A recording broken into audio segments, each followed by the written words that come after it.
On the flip side, Agility is one company or one stock that's down 5%. Bajaj Holdings, Astral, Usha Martin, Supreme Industries, all these stocks are in the red. But all in all, a good session, and of course we had a decisive victory for the NDA in the Bihar polls, and of course that also removes political uncertainty. That's one cue that the markets have digested, and to understand what really is the road ahead for the market now that the earnings season have also come to a close. Let's bring on board Sandip Agarwal, fund manager at Sowilo Investment Managers. Sandeep, lovely chatting with you this afternoon.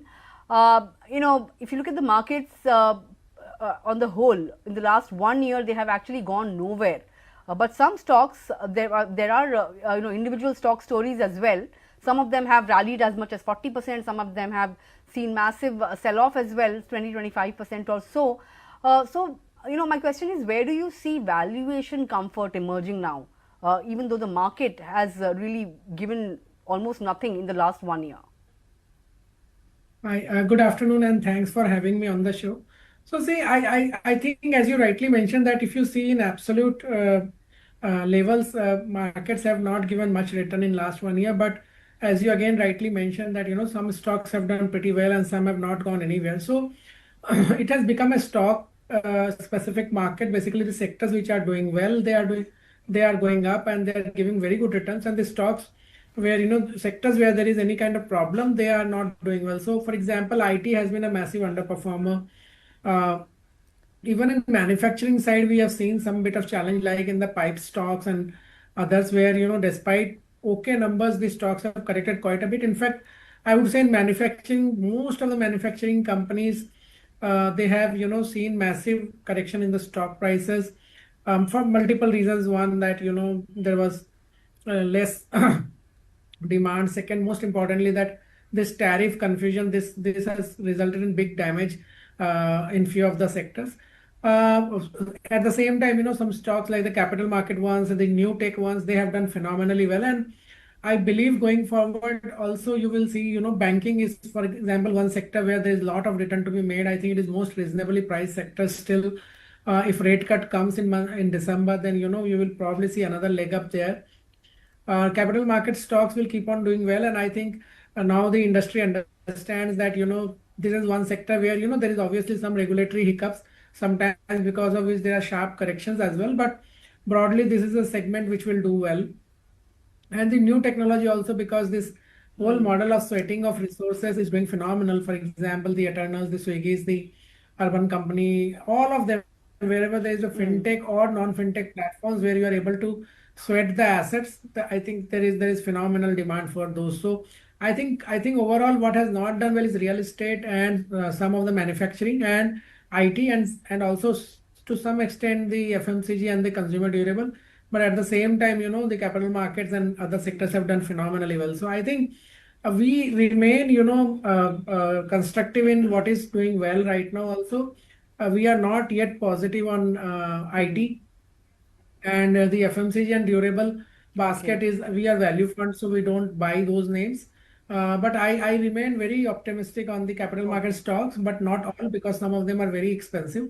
We like some of the new tech companies, and also we are not, cutting our weights in the manufacturing, because we believe 1 year of bad numbers, consolidation, tariff issues, everything is broadly behind, and we expect that this tariff issue to get resolved. So we are positioning ourselves there, and also the banking space. So that is the way we are managing our portfolio and positioning ourselves All strategically right. for next 12 months. All right, those are the pockets which, of course, you are placed in for over the next 1 year or so. But let's talk, since you mentioned fintechs and capital market plays. It's a day when it's warranted to talk about a name like Grow, right? It has joined the 1 lakh crore rupee market cap club. Of course, since listing, it is up over 60% and commanding a higher valuation if you compare it with other brokerages in the space, the traditional brokerages as well. But what is, I know you won't comment on companies as such, but what is your sense? Do you think valuations are getting ahead, or fundamentals are getting ahead of themselves, or is this moat driven premium when it comes to a grow. What are your thoughts, especially because of the kind of rally that we have seen in the shares of grow?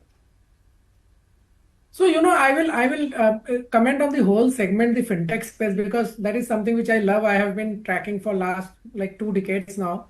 So I would say this, that there is a difference of understanding between different set of investors. I believe that because this is an industry where you are not spending on hard assets, like you are not building a plant, machinery, factory, or anything, not buying a shade, not buying a land, or all those things. The customer acquisition cost or the platform footfall cost, it should be treated as capex. Now, what happens is most of the times it is treated as opex, and because of that, the PE multiples look very high. I don't think that is the right way to look at it. In my opinion, that all the customer acquisition costs broadly should be looked at as capex. And if you do that, then you will get rational for both consistent fundraising and also the optically very high PE ratios. Any company, whether it is Lenskart or whether it is, Grow, or whether it is Swiggy, Zomato, anyone. Second thing, I think that, people always do cost benefit analysis. So with education levels going up, nuclear families, declining population growth rate, declining fertility rate, you will eventually be in a situation where you want to use the time more effectively and more productively. That means that you want to maximize your return on time. And when you want to maximize your return on time, you want that someone who can do your small work in lesser cost. You will prefer them to do that, and you will utilize your time to earn more money per hour. So I think with the working class, what working class is primarily doing is that they are using all these platforms to finish to fulfill their requirements, and they are paying a service fee for that. And against that, they are saving so much of their time, which they are able to sell that time at a much higher price, or they are able to use that time for their own personal well-being. So I think that is the way platforms should be looked at. And see, these platforms have not done well before because of two reasons. One, internet penetration and the cost of internet was not so such a big enabler. Now with internet cost falling and the connectivity and speed doing well, I think all these models will do well. I remember in 2007-8, Educom was a company with a great content, but it did not do well because the delivery mechanism, which was internet, was not available. But today there is delivery mechanism for all these fintech platforms, and hence they have an ecosystem around which they are able to do. And there is a real, also in last 5-10 years, the nuclear family growth and the population growth rate has also been a big enabler. People want to spend limited time they have to optimize their returns. All right, got your point. So basically, value them differently. Cost of acquisition of customers should be treated as capex and not opex, and that's when you say that the PE multiples will be justified. Correct me if I'm wrong. Is that the thesis? Yes, absolutely. Because they don't have any other capex. See, in a factory, what you will do, you need money for setting up a factory and working capital. Here, most of the time, working capital is not required, and assets That's capex is true. not required. So what is required is customer acquisition cost. So that is the capex, and because of the accounting rules and standards, you are charging them as opex, and What that's the about reason unit economics? it's see, unit economics again is a factor of What two, about three unit things. One, that economics? Hmm. yeah, so unit economics also you have to look Go it in ahead. that way only, because so you have to treat that unit economics has to be looked at with the penetration. Basically, as penetration goes up, which will happen when you are able to, people are able to see, visualize more and more of the same brand or same offering. So as penetration goes up, unit economics falls down sharply. See, this is a business where gross margin will not be much high, but your operating margin will always, and the gap between operating margin and gross margin will be lowest, because below gross margin the cost will be very limited, because Okay. everything will be fixed cost. So always in fintech or any tech platform business, two things you have to take out, and that is the way we build our models. We take out the capex completely, customer acquisition cost as capex, and second, we try to see that unit economics at different penetration level where it comes down. And we have seen that most of the companies which they are there today and they are looking expensive, I think if you do this math, they are all very attractive in my view. All right. So you are bullish on this entire space in that sense. Got your point, Sandeep. You were alluding to banks, which are, which where of course you see a lot of headroom for growth. But within the banking space, would you prefer PSU banks? Because quite a few things at play here. We're talking about bank mergers, talking about hiking FII limits. ECL provisions have also been extended to FY27 now. So tactically, would you look at PSU banks or private banks? So we are looking tactically at small private banks and some PSU banks also and some NBFCs also, because the reason is that large private banks, everyone wants to buy them and they are generally fairly priced, barring one or two where we have built up our positions. But other than that, we see a lot of space in the smaller private banks and some of the PSU banks. I think the credit cycle is not going to go bad immediately. We will see good amount of similar credits cost cycle for some more time. So I think at least 2-3 years we will see NPAs not going up and all those challenges of credit cost going up. And if that is the case, then all the small banks and the PSU banks and the small private sector banks, they will keep on re-rating and surprise. So we are bullish on the whole space. All right, got your point. Given the earnings trajectory, Sandeep, is FY26 looking like high single digit to you, or can it, surprise with double digit earnings growth? And where would it really come from? Because, analysts we have spoken to have pointed out that cement, metals, these are some of the outperformers in the second quarter. Based on the management commentary and outlook, where do you see the outperformance coming in the second half of the year? And of course, the question of single digit or early double digit growth for FY26 in terms of earnings. So the single and double digit will depend also on what happens on the tariff side. So if tariff decision comes in, I think we will be in a much better position, because right now whatever being said that some of the companies are not able to export to the US, and I know a lot of companies which are exporting to US, but again US consumers are worried that if they buy in chunk and then some inventory is left and then tariff rates get rationalized, they will make a big loss on the inventory. So they are also doing just in time buying. So I think right now there is no inventory in the US channel. So once this tariff decision gets over, then everyone will start filling that inventory again. And when that happens, then it can change the numbers. But broadly, I believe that this year you will see big surprises from the banking space, whole banking space, whether private, public. And if rate cut comes, even on the NBFC space, there could be big surprise. I believe that oil and gas, particularly the oil marketing companies, could also surprise positively. I still am not positive on the tech sector, the software services side. I think there is very low chance of any positive surprise there. We are not so positive about the FMCG space and consumer durable space. But we believe that if this tariff decision is taken, then manufacturing space for last 1 year has not been doing well. That can see a big jump. So tariff will decide whether it is double digit or single digit. But I think we are on an upward trajectory and upward revision cycle for sure in terms of earnings.